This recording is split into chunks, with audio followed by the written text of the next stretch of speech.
Breaking tonight, we now know that Mollie Tibbetts was killed with sharp force injury, according to the medical examiner's report, which came out late today.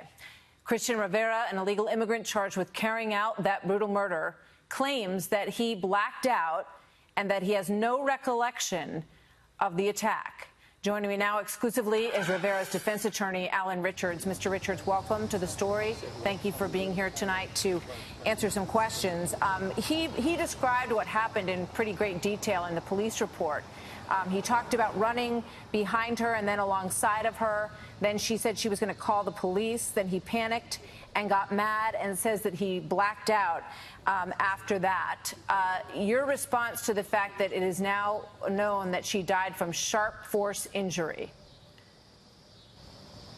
I would have no comment on, those reports until I see the reports. You haven't seen the medical examiner's report from your case?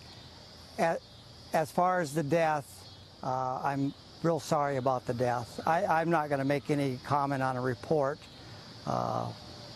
until somebody testifies to in more detail concerning the matter. So you haven't read the medical examiner's report with regard to your client that came out today. But anyway, so I just filled you in on the headline there, which is that she was killed with sharp force trauma, blunt force trauma, essentially, which indicates that she was hit hard with something, hard enough to kill her, according to these reports. We also have this picture today of the cornfield where her body was found, and he described to the police in detail that he brought her to a secluded location. He carried her over his shoulder, took her about 20 meters into the cornfield, and then left her covered in some corn leaves and left her there face up. That's the report according to your client. Do you want to comment on that at all? I understand that. That is what the investigators are stating. As far as you're asking me, I've been here. I'm in Tama County. I've been in court proceedings most of the afternoon or morning here in Tama County, and I will have the opportunity to review those matters. Okay.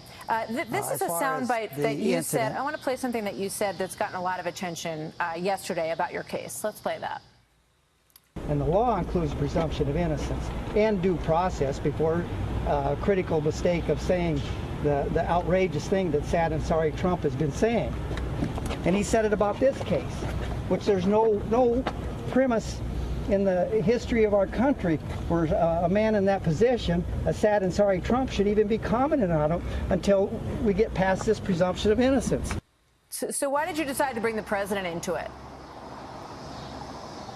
Well, he's brought himself into it, and I think that people are buying into the concepts and notions that Mr. Trump is bringing forward.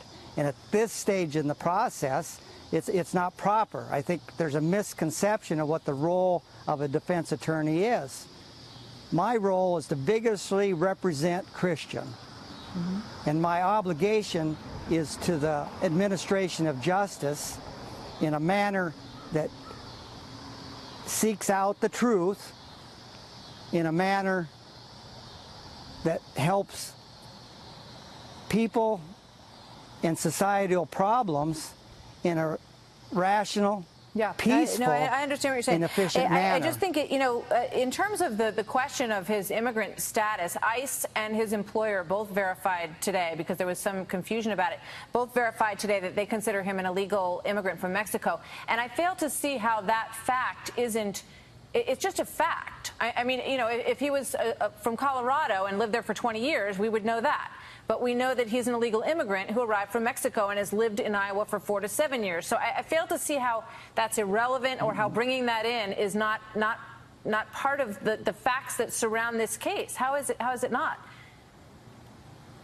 That's rhetoric. The United States Constitution provides, if you're not a citizen, you still are entitled to the jurisdictions of the courts and entitled to equal protection under the law. I don't think anyone said he wasn't. What people are saying is that he arrived here illegally from Mexico 4 to 7 years ago. That's your rhetoric on it. It's not rhetoric. You know, I'm part of an agrarian that's society. what the immigration officials are saying their reports indicate. He used a false name to work for an employer. They thought he was somebody else. We know that as well. These are the facts that are being dug up in the case. No one's making judgment on them themselves. They're just saying this is what we've learned so far about this individual. So why wouldn't that be relevant? This is his background. You want to jump to say they're facts. Have these people been under oath? Have these people provided the opportunity for Christian to present his point of view on the matter? It's not a point of view question. Illegal, it's not a point of view question. Either he's here legally or he's not here legally. It's really not a point of view question. It's not a rhetoric question, sir. That's maybe your point of view, Martha. We have a society here, an agrarian society, where these individuals are welcome here.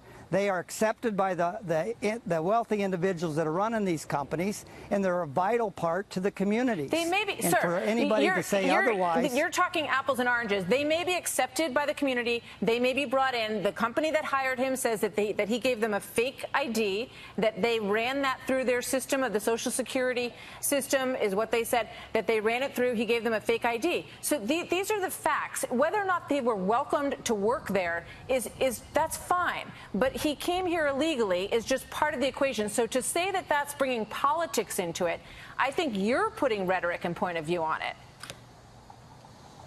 Well, you're trying to say that his state of mind was in such a way. We're dealing with an individual that has a middle school education, so his perception is entitled to equal protection and due process. Now, you can jump to it and just say, these are the facts, but that doesn't make them facts because you say so, Martha. The man is entitled to a hearing on the issue. And he has an 8th grade education. These are facts. These are not emotional. This is his situation. This is how long he's been here, where he worked. This is the background. So I don't understand, why you're trying to put something else on top of it. Whenever you have a case, as you well know, as a defense attorney, you try to nail down what happened and who's involved and what their situation is. No? And then I got to go. Well, the situation he's involved with concerning his status has nothing to do with the situation that unfortunately happened over there on that road in Brooklyn. I'm sorry. All right. He's entitled to a hearing on the immigration issue. Which he will get. Exactly. Alan Richards, thank you, sir. Thank you for your time. It's an awful situation, and we hope that justice is served for this beautiful young woman who should still be alive today if it were not for her killer. Thank you, sir. Good to have you here today.